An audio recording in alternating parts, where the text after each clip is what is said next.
Clay competition ಮಾಡಬೇಕು. Okay bye. Actually clay competition ಇತ್ತು ಚಿಂಟು ಸ್ಕೂಲಲ್ಲಿ ಇವತ್ತು. ಇದು ಮೇಶೋದಲ್ಲಿ ಬುಕ್ ಮಾಡಿದ್ದೆ, ಅದು ಇನ್ನು ನಾಳೆ ಬರುತ್ತೆ. ಸೊ ಅರ್ಜೆಂಟಲ್ಲಿ ಬುಕ್ ಸ್ಟೋರಲ್ಲೂ ಸಿಗಲಿಲ್ಲ. ಆಮೇಲೆ ಫ್ಲಿಪ್ಕಾರ್ಟ್ 10 ಮಿನಿಟ್ಸಲ್ಲಿ ಇದೆ ಮಾಡಿದೆ. ತುಂಬ ಚೆನ್ನಾಗಿದೆ, ಜಸ್ಟ್ 100 ರೂಪಾಯಿ ಅಷ್ಟೇ. ಮಕ್ಕಳಿಗೆ ಈ ಥರ ಕಾಂಪಿಟೇಷನ್ ಎಲ್ಲ ಇರುತ್ತೆ ಸ್ಕೂಲಲ್ಲಿ. ಅಡ್ವಾನ್ಸ್ ತರಿಸಿಟ್ಕೊಳ್ಳಿ. ಮೇಶೋದಲ್ಲಿ ನಾನು ಲಿಂಕ್ ಹಾಕ್ತೀನಿ, ನಾಳೆ ತರಿಸ್ಕೊಳ್ಳಿ. ತುಂಬ ಚೆನ್ನಾಗಿದೆ. ಚಿಂಟು ಏನಿದೆ ಇವಾಗ ಸ್ಕೂಲಲ್ಲಿ? Competition, clay modelling competition. ಚೆನ್ನಾಗಿ ಮಾಡು, ಓಕೆನಾ? Okay bye. Hi friends, good morning. Welcome back to my YouTube channel. ಇವತ್ತು ಚಿಂಟು ಸ್ಕೂಲಲ್ಲಿ ಕ್ಲೇ ಮಾಡಲಿಂಗ್ ಇತ್ತು. ಕ್ಲೇ ಕೊಟ್ಟು ಕಳಿಸಿದ್ದೀನಿ. ಅದೇನು ಡಿಸೈನ್ ಮಾಡ್ತಾನೋ ಗೊತ್ತಿಲ್ಲ. ಹಾಗೆ ದಿಶು ಸ್ಕೂಲಲ್ಲಿ ಪೇರೆಂಟ್ಸ್ ಮೀಟಿಂಗ್ ಇತ್ತು. ನಾನು ಹಸ್ಬೆಂಡು ಮತ್ತು ದಿಶು ಹೋಗ್ತಾ ಇದ್ದೀವಿ. ನಮ್ಮ ಹಸ್ಬೆಂಡ್ ಅಲ್ಲಿ ವೇಟ್ ಮಾಡಲ್ಲ ಅಂದರು. ಹಾಗಾಗಿ ಹಂಗೆ ಡ್ರಾಪ್ ಮಾಡಿಬಿಟ್ಟು ಸೈಟ್ ಹತ್ರ ಸ್ವಲ್ಪ ವರ್ಕ್ ನಡೆಸ್ತಾ ಇದ್ದಾರೆ. ಗ್ರೌಂಡ್ ಫ್ಲೋರ್ದು ಪ್ಲಾಸ್ಟಿಂಗ್ ಎಲ್ಲ ಮಾಡಿಸ್ತಾ ಇದ್ದಾರೆ. ಅಲ್ಲಿ ಹೋಗ್ತೀನಿ ಅಂದರು. ಸೊ ನಾವು ಇವಾಗ ಸ್ಕೂಲ್ಗೆ ಎಂಟ್ರಿ ಆದ್ವಿ. ಒಂದು ಪೇರೆಂಟ್ಸ್ ಮೀಟಿಂಗು 11:30ಗಿದೆ. ಸ್ವಲ್ಪ ಮುಂಚೆನೇ ಬಂದ್ವಿ. ಮುಂಚೆ ಹೋದರೂ ಅಲ್ಲಿ ಫ್ರೀ ಇದ್ದರೆ ನಮಗೆ ಬಿಟ್ಬಿಡ್ತಾರೆ. ಸೊ ಸೀದಾ ಫಸ್ಟು ಅವ್ನು UKG ಕ್ಲಾಸ್ ರೂಮ್ಗೆ ಹೋಗ್ತೀವಿ. ಆಮೇಲೆ ಸ್ವಲ್ಪ ಪಾರ್ಕಲ್ಲಿ ಆಟ ಆಡಿಬಿಟ್ಟು ಬರಬೇಕು.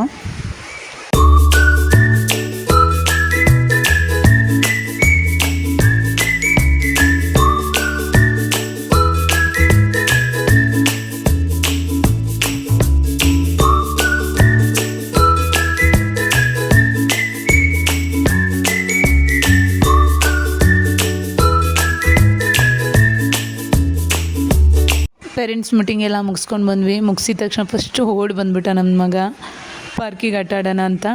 ನಾನು ಸ್ವಲ್ಪ ಇದು ಐಫೋನು ಫಾರ್ಮೆಟ್ ಮಾಡಿಸಿದ್ದೆ. ಓಪನ್ ಆಗ್ತಾ ಇರಲಿಲ್ಲ. ಅದು ಪಾಸ್ವರ್ಡ್ ಚೇಂಜ್ ಮಾಡಿಸ್ಬೇಕಿತ್ತು. ಸೊ ಹಾಗಾಗಿ ಆಫೀಸ್ ರೂಮಿಗೆ ಹೋಗಿ ವಿಸಿಟ್ ಮಾಡಿ ಅದೆಲ್ಲ ಪಾಸ್ವರ್ಡ್ ಚೇಂಜ್ ಮಾಡಿಸ್ಕೊಂಡು ಬಂದೆ. ಅಷ್ಟೋ ತನಕ ಗಾರ್ಡನಲ್ಲಿ ಆಟ ಆಡ್ತಾ ಇದ್ದ ಮಗ. ನಾನು ಸುಮ್ಮನೆ ಕೂತ್ಕೊಂಡು ಫೋಟೋಸ್ ತೊಗೋತಾ ಇದ್ದೀನಿ. ಆ್ಯಂಡ್ ಈ ಡ್ರೆಸ್ ಅಂತೂ ನಂಗೆ ತುಂಬ ಚೆನ್ನಾಗಿ ಕಾಣಿಸ್ತಾ ಇದೆ. ಮೇಶೋದಲ್ಲೇ ತೊಗೊಂಡಿರೋದು. ಇದ್ರದ್ದು ಏನಾದರೂ ಲಿಂಕ್ ಬೇಕಂದರೆ ಲಿಂಕ್ ಅಂತ ಫಾಲೋ ಮಾಡಿಬಿಟ್ಟು ಲಿಂಕ್ ಅಂತ ಕಮೆಂಟ್ ಮಾಡಿ. ತುಂಬ ಒಳ್ಳೆ ಚೆನ್ನಾಗಿರೋ ಕಲೆಕ್ಷನ್ನ ತರಿಸ್ತಾ ಇದ್ದೀನಿ ಮೇಶೋಯಿಂದ. ಬಿಕಾಸ್ ನನಗೆ ಕಡಿಮೆ ರೇಟಲ್ಲಿ ಸಿಗುತ್ತೆ. ನಾನು ಮೇಶೋ ಕಂಟೆಂಟ್ ಕ್ರಿಯೇಟರ್ ಆಗಿರೋದ್ರಿಂದ.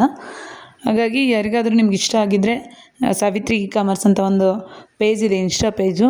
ಅದನ್ನು ಫಾಲೋ ಮಾಡಿಬಿಟ್ಟು ಲಿಂಕ್ ಅಂತ ಕಮೆಂಟ್ ಮಾಡಿ, ಅಥವಾ ವಾಟ್ಸಪ್ಪಲ್ಲಿ ಲಿಂಕ್ ಅಂತ ಕಮೆಂಟ್ ಮಾಡಿ ನಾನು ಲಿಂಕ್ ಕಳಿಸ್ತೀನಿ. ನನ್ನ ಲಿಂಕಿಂದ ತೊಗೊಂಡ್ರೆ ನಿಮಗೆ ಎಕ್ಸ್ಟ್ರಾ 10% ಡಿಸ್ಕೌಂಟ್ ಸಿಗುತ್ತೆ.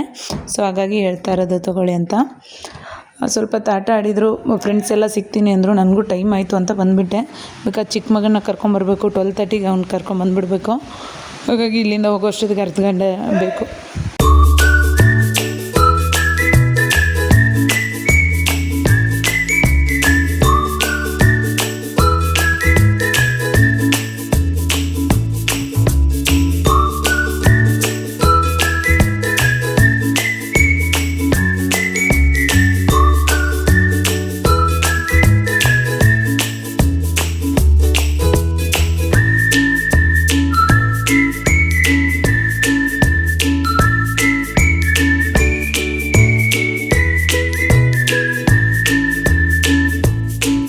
ದಿಶಿ ಸ್ಕೂಲಿಂದ ಹಾಗೆ ಡೈರೆಕ್ಟಾಗಿ ಚಿಂಟು ಸ್ಕೂಲ್ಗೆ ಹೋದ್ವಿ. ಸೈಟ್ ಹತ್ರ ಹೋಗೋಣ ಅಂದ್ಕೊಂಡ್ವಿ. ಟೈಮ್ ಆಯಿತು ಅಂತ ಹಂಗೆ ಬಂದುಬಿಟ್ವಿ. ಒಂದು 5 ನಿಮಿಷ ಮುಂಚೆನೇ ಹೋಗಿದ್ವಿ. ಅಲ್ಲೇ ವೆಯ್ಟ್ ಮಾಡಿದ್ವಿ. 12:30ಗೆ ಚಿಂಟುನ ಬಿಟ್ಟರು. ಇವಾಗ ಕರ್ಕೊಂಡು ಮನೆಗೆ ಬರ್ತಾಯಿದ್ದೀನಿ. ಕ್ಲೇ ಮಾಡ್ಲಿಂಗ್ ಕೊಟ್ಟಿದ್ದೆ, ಏನೂ ಮಾಡೇ ಇಲ್ಲ ಇವನು. ಬಿಕಾಸ್ ಇವನಿಗೇನು ಪ್ರಾಕ್ಟೀಸ್ ಕೊಟ್ಟಿಲ್ಲ ನಾನು. ಸಡನ್ನಾಗಿ ಹೇಳ್ಬಿಟ್ಟು ಹಾಗಾಗಿ ಹೊಸ ತಂದು ಕೊಟ್ಟಿದ್ದೆ ಅಷ್ಟೇ. ಮನೆಯಲ್ಲೇ ಪ್ರಾಕ್ಟೀಸ್ ಮಾಡಿಸ್ಬೇಕು. ಮೇಶೋದಲ್ಲಿ ನೋಡಿದ್ದೀನಿ, ಮೇಶೋದಲ್ಲಿ ತರಿಸ್ತೀನಿ. ಅದನ್ನು ತರಿಸಿದ ಮೇಲೆ ಲಿಂಕ್ ಹಾಕ್ತೀನಿ, ನೀವು ಪರ್ಚೇಸ್ ಮಾಡಿ. ಬಿಕಾಸ್ ಮಕ್ಕಳಿಗೆ ಅದರಲ್ಲಿ ಮಾಡಲಿಂಗು ಡಿಸೈನ್ ಮಾಡೋದೆಲ್ಲ ಹೇಳ್ಕೊಡ್ಬೇಕು. ತುಂಬ ಚೆನ್ನಾಗಿರುತ್ತೆ. ನಾನು ನನ್ನ ಮಕ್ಕಳಿಗೆ ಹೇಳ್ಕೊಡ್ಬೇಕು. ಇವಾಗ ಏನೋ ಮಾಡ್ತಾಯಿದ್ದಾರೆ ಇಬ್ಬರು ಸೇರಿ. ಅರ್ಧಂಬರ್ಧ ಮಾಡಿ ಸ್ಕೂಲಲ್ಲಿ ಅರ್ಧಂಬರ್ಧ ಉಳಿಸ್ಕೊಂಡು ಬಂದಿದ್ದೆ. ಏನೋ ಒಂದು ಟ್ರೈ ಮಾಡ್ತಾ ಇದ್ದಾರೆ. ಬಟ್ ಎಲ್ಲ ಹಾಳು ಮಾಡಿಬಿಟ್ಟಿದ್ದಾರೆ. ಹೊಸ ತರಿಸ್ಕೊಡ್ಬೇಕು. ಅವರಿಬ್ಬರಿಗೂ ಯೂನಿಫಾರ್ಮ್ ಬಿಚ್ಚಿ ಸ್ವಲ್ಪ ಹೊತ್ತು ಜ್ಯೂಸ್ ಕುಡಿತಾ ಇದ್ದರು. ಅಷ್ಟೊತ್ತಿಗೆ ಅಡುಗೆ ಮಾಡಿದೆ. ಅಡುಗೆ ಮಾಡಿ ಊಟ ಮಾಡಿಸೋ ಅಷ್ಟೊತ್ತಿಗೆ ಮಳೆ ಬರೋ ಥರ ಆಯಿತು. ಬಟ್ಟೆ ಎಲ್ಲ ತೆಗಿಬೇಕು ಇವಾಗ.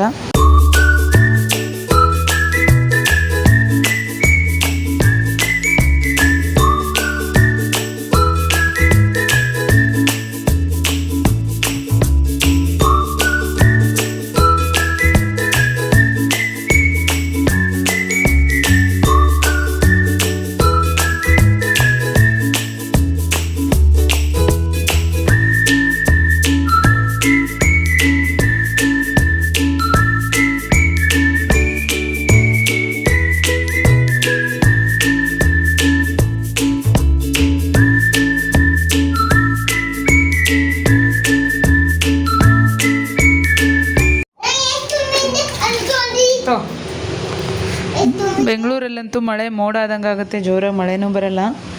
ಈ ಮಳೆ ಕಾಟಕ್ಕೆ ಮೇಲ್ಗಡೆ ಬಟ್ಟೆನೇ ಹಾಕಲ್ಲ, ಮನೆ ಎದುರುಗಡೆನೇ ತುಂಬ ಜಾಗ ಇದೆ, ಹಾಗಾಗಿ ಹೊರಗಡೆನೇ ಬಟ್ಟೆ ಹಾಕಿರ್ತೀನಿ. ಬಟ್ಟೆ ಎಲ್ಲ ತೊಗೊಂಡೆ, ಮಕ್ಕಳು ಮಲಗಿಸೋಣ ಅಂದ್ಕೊಂಡೆ, ಮಲಗಲಿಲ್ಲ. ಇನ್ನೇನು ನಾಳೆ ಸಂಡೇ ಅಲ್ವಾ ಅಂತ ನಾನು ಸುಮ್ಮನಾದೆ. ಹಾಗೆ ಸೈಟ್ ಹತ್ರ ಹೋದ್ವಿ. ಸೈಟ್ ಹತ್ರ ಹೋದರೆ ಒಂದು ಸ್ವಲ್ಪ ನೀರು ಪ್ರಾಬ್ಲಮ್ ಆಗಿತ್ತು, ಬೋರು ಆನ್ ಆಗಿರಲಿಲ್ಲ. ರಿಪೇರಿ ಮಾಡೋರನ್ನ ಕರೆಸಿದ್ರು, ಇವಾಗ ಬೋರೆಲ್ಲ ಆನ್ ಆಯಿತು, ನೀರು ಬರ್ತಾಯಿದೆ. ಅಲ್ಲೇ 5 to 6 ಮಂತ್ ಆಗಿತ್ತು ಆಫ್ ಆಗಿಬಿಟ್ಟು, ನೀರು ಬರುತ್ತೋ ಇಲ್ವೋ ಅಂದ್ಕೊಂಡಿದ್ವಿ, ಬಟ್ ನೀರು ಚೆನ್ನಾಗಿ ಬರ್ತಾಯಿದೆ. ಸೊ ಇವತ್ತಿನ ಬ್ಲಾಗ್ ಇಲ್ಲಿಗೆ ಏನು ಮಾಡ್ತಾಯಿದ್ದೇನೆ ಫ್ರೆಂಡ್ಸ್, ಮತ್ತು ನೆಕ್ಸ್ಟ್ ಬ್ಲಾಗಲ್ಲಿ ಸಿಗೋಣ.